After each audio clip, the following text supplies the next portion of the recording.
Hello everybody, this is John Kuntz, and this is my series on paddling the Columbia River from source to sea. I hope you get a lot out of this. Thank you.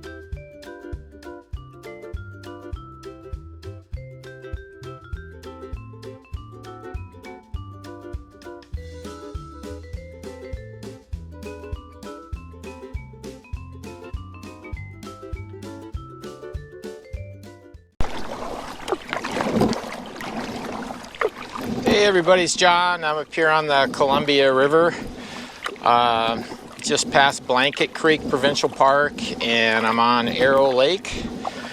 And some people might ask, why paddle the Columbia? You know, it's all dammed up. There's just a bunch of huge lakes, but that is definitely true.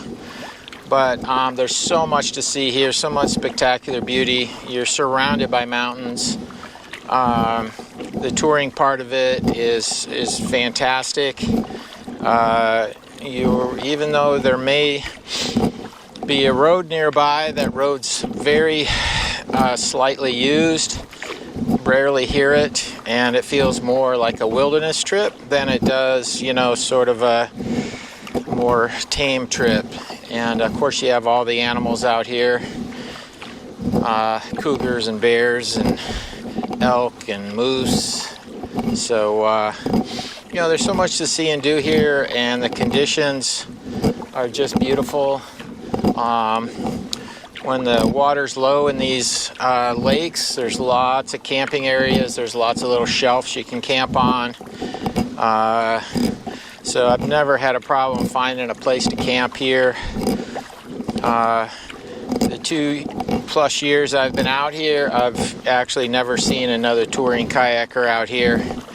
So you're virtually alone out here, and makes for great touring. You know, it's got the excitement of being outdoors and being in the wilderness. But, you know, you're fairly close with the road most of the way. There's a section coming up that's about 60 miles that's roadless.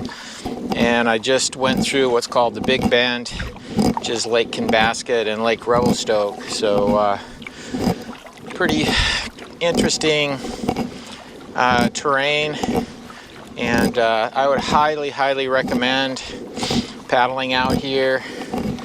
Especially if you're not like, you know, I've done a lot of coastal touring on the Pacific, Vancouver Island, Southeast Alaska, British Columbia coastline. And this has the same feel as far as remoteness goes. Even though there may be a road close by, that road is a couple miles away. And you occasionally hear traffic on it, but other than that, it's just has the same feel. I feel like I'm in the wilderness, and for all intents and purposes, I am in the wilderness. So it's a great place to paddle, and I'll give you some more tips later, and hopefully you'll come out and try it.